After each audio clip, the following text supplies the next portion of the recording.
Hello friends, मेरे channel home chemistry classes पर आपका स्वागत है।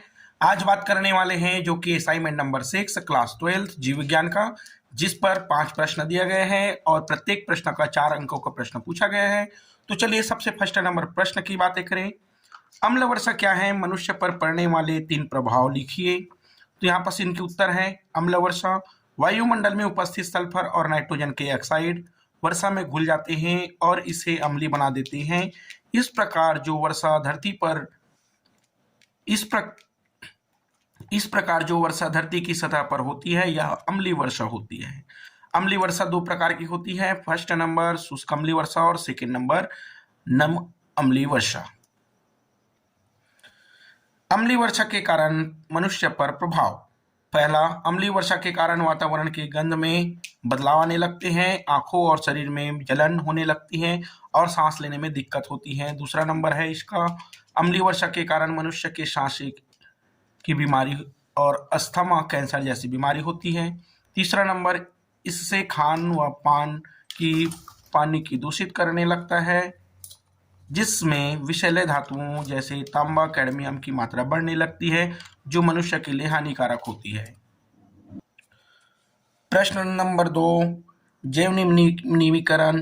प्रश्न नंबर 2, जैव निम्नीकरण एवं अनिम्नीकरण प्रदूषकों का अंतर बताइए। तो उत्तर इस तरह से है, जैव निम्नीकरण प्रदूषक और जो जैव अनिम्नीकरण प्रदूषक, इस तरह से लिखेंगे। फर्स्ट नंबर इसकी जो प्रदूषक जैव निम्नीकरण है यह कि ये प्रदूषक बैक्टीरिया व केंचुए जैसे सूक्ष्म जीवों की कार्यवाही में जहरीली पदार्थों में टूट जाते हैं, और इस पर जो अनिम्नीकरण है उस पर यह इस तरह से है, इन प्रदूषकों को किसी भी जैव प्रक्रिया के द्वारा हानि रहित पदार्थों में नहीं तोड़ा जा सकता। सेकेंड नंबर बात करें तो ये समय के साथ अपने रूप में और संरचना में बदलते हैं। इसकी सेकेंड नंबर बात करें तो ये प्रदूषक लंबे समय तक अपरिवर्तित रहते हैं। थर्ड नंबर, ये हमारे वातावरण को प्रदूषित नहीं करते। और यहाँ पर अनिम्नीकरण की बात करें तो ये हमारे जो वातावरण है उसे प्रदूषित करते हैं। फोर्थ नंबर, अगर इनकी उदाहरण की बात करें तो जो जैव निम्नीकरण प्रदूषक है वह उदाहरण इस तरह से है, सब्जी के छिलके, घास और कागज और गोबर आदि। और यहाँ पास इनकी जो उदाहरण है वह कांच, पॉलीथीन बैग और प्लास्टिक इत्यादि है। प्रश्न नंबर 3, रेडियो सक्रिय प्रदूषण क्या है? इनके प्रभावों को लिखिए। तो उत्तर इस तरह से है, रेडियो सक्रिय प्रदूषण, जो कि रेडियो सक्रिय प्रदूषक जो प्रदूषण ठोस, द्रव, गैस पदार्थों में जहां अनायास एवं अवांछित रेडियोधर्मी पदार्थ की उपस्थिति होती है उसे रेडियो सक्रिय प्रदूषण कहते हैं। इस प्रभाव के कारण पर्यावरण, जीव जंतु और मनुष्यों पर बहुत बुरा प्रभाव पड़ता है।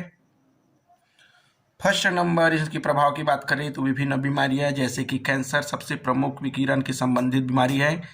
यह वर्षों में विकसित हुआ है और कई वैश्विक स्वास्थ्य में काफ़ी जोखिम पैदा करता है।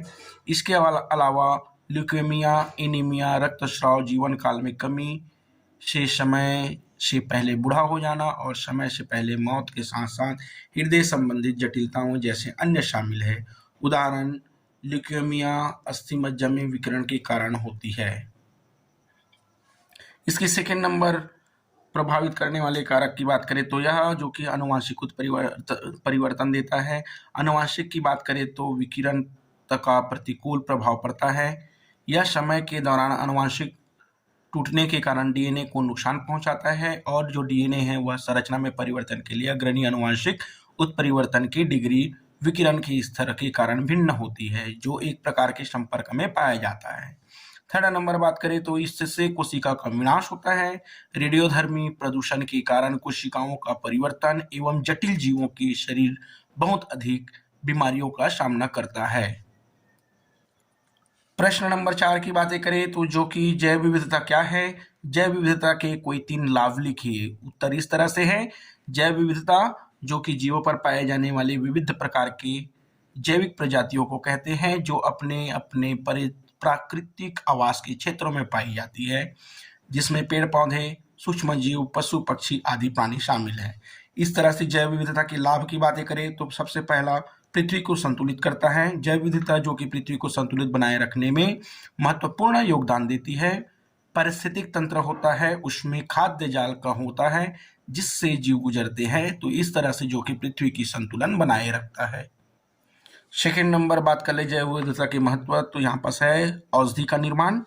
आप सभी जानते होंगे कि औषधि बनाने के लिए बहुत से पेड़ पौधे और जीव जंतु का इस्तेमाल किया जाता है, इसलिए यह जैव विविधता हमारे औषधि निर्माण के लिए भी महत्वपूर्ण होती है।